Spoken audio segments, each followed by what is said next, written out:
Il y a quelque chose de culturellement important pour les gens d'ici qui se sont établis en Amérique du Nord dans un secteur vraiment pas facile. La batture entre l'île aux Oies et l'île aux Grues, abondance de gibier à plumes, ben, c'était l'endroit où Jean-Paul Riopelle, plus tard, a su reconnaître ces oiseaux-là et puis surtout la lumière. Il prend toute cette nature-là, puis il l'anime, puis il raconte une histoire avec. Fait que c'est du cartoon, un peu. La première concession a été accordée ici en 1646 au premier gouverneur de la Nouvelle-France, Charles Huot de Montmagny. La ville de Montmagny s'appelle Montmagny à cause de Charles Huot de Montmagny. Les premiers arrivants ne sont pas arrivés ici, cependant. Charles Huot de Montmagny est allé installer ses premiers censitaires à l'île aux Oies, dans l'archipel de l'île aux Grues, qui compte 21 îles. C'est une grande prairie naturelle, où il y a quelques boisés quand même, où on peut aller chercher du bois pour construire ses cabanes d'habitation pour s'établir, et aussi, bien entendu, du bois de chauffage. On est sur le chemin de la batture entre l'île aux Oies et l'île aux Grues. C'est le plus grand haut marais sauvage en Amérique du Nord. C'est un endroit où il y a 22 pieds de marée lors des plus hautes marées du mois. Puis lorsque la marée se retire, il y a abondance d'oiseaux. Il n'y a pas de prédateurs à quatre pattes. Les oiseaux peuvent nicher, parfois même jusqu'à 2 fois dans la même saison. Bien, pour les premiers Européens, c'était une chance, c'était une façon de pouvoir avoir des réserves de viande à sécher pour l'hiver, avec la promesse qu'au printemps, les oiseaux allaient revenir. 1 million d'oies blanches qui obscurcissaient le ciel. C'est surtout à partir des années du début du 18e siècle où on voit vraiment arriver un grand développement avec les Sœurs hospitalières de Québec qui achètent l'île d'un seigneur, Paul Dupuis, et qui se mettent à développer l'île, si bien qu'en 1809, elles ont vraiment restructuré toute la façon d'exploiter l'île. Et ça, c'est une date très importante. Elles ont fait construire des maisons par les habitants qui les ont habitées, mais qui n'étaient pas propriétaires. Ce qui nous mène à 1854, à l'abolition du régime seigneurial, qui, en fait, n'a pas été aboli à l'île aux Oies. Le régime seigneurial, entre guillemets, s'est terminé en 1964 à l'île aux Oies. C'est assez extraordinaire. Et cette année-là, en 64, l'île a été vendue au premier club de chasse à la Sauvagine qui a occupé l'île aux Oies, le club Saint-Laurent.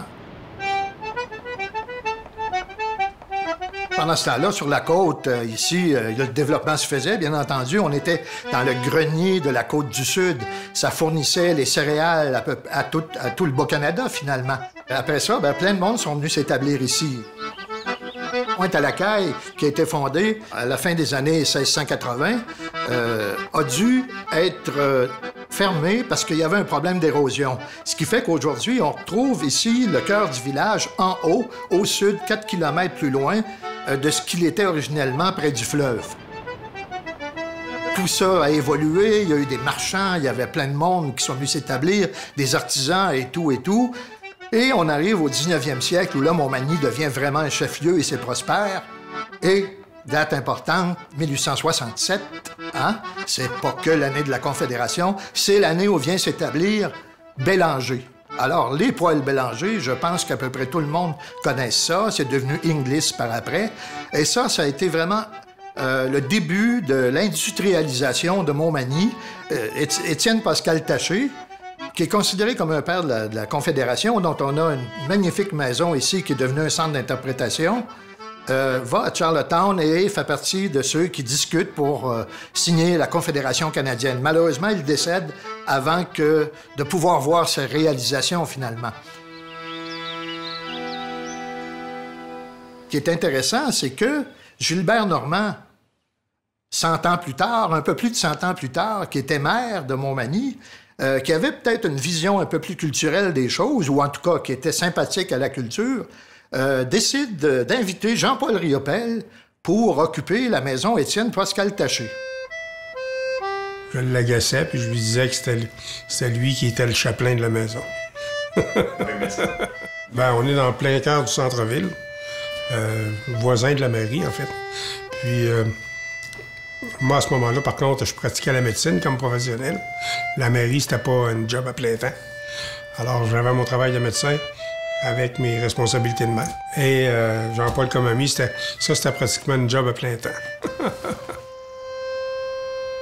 Quand je l'ai rencontré la première fois, justement, c'était à la fin de l'été, fin d'août, début septembre, au début de la saison de chasse, où j'avais été reçu chez lui à sa résidence d'été qu'on appelait la mairie, à l'île aux Oies. C'est la première fois de ma vie que je le voyais. Il était venu me chercher à l'aéroport avec sa voiture du temps qui intriguait tous les habitants de l'île, qui était un énorme corbillard Cadillac noir. Il y avait un banc en avant pour le chauffeur puis un passager. Puis Jean-Paul avait une chaise de parterre installée en arrière dans laquelle il s'assoyait. Puis ça brassait pas mal à Montmagny dans ce temps-là.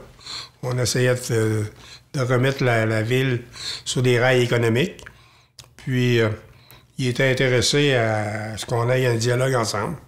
Montmagny, à l'époque, l'hôtel ici, le Manoir des Érables, puis le Festival de l'Oie Blanche étaient les deux choses que la majorité des Québécois connaissaient de Montmagny.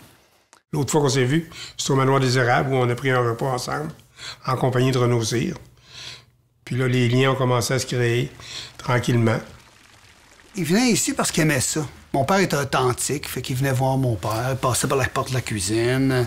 Tu sais, ce qui est bien quand tu voyages ou que tu t'appropries des lieux, c'est que aussi que tu as cette impression-là d'être chez toi ou d'être chez des amis.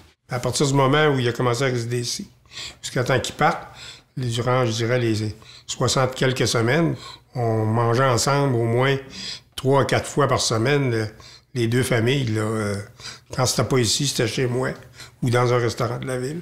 Mais on était souvent ensemble. C'était quelqu'un de très simple aussi. Ça, c'est pas quelqu'un de complexe à côtoyer. C'était quelqu'un qui aimait le monde, qui regardait les anecdotes, qui regardait les scènes humaines.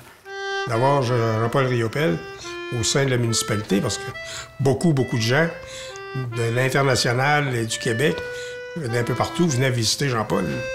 Quand, en 91, il est retourné à l'île aux Oies, c'est là qu'il a peint la Rosa Luxembourg. Puis par la suite, il a acheté le manoir Macpherson à l'île aux Grues, puis il a décidé de résider là en permanence. Alors Jean-Paul Riopel, finalement, avec toute son intégration de cette culture, de cette nature, son amour des lieux aussi, bien, il incarne la majesté, la grandeur des lieux ici, et il est devenu un ambassadeur mondial.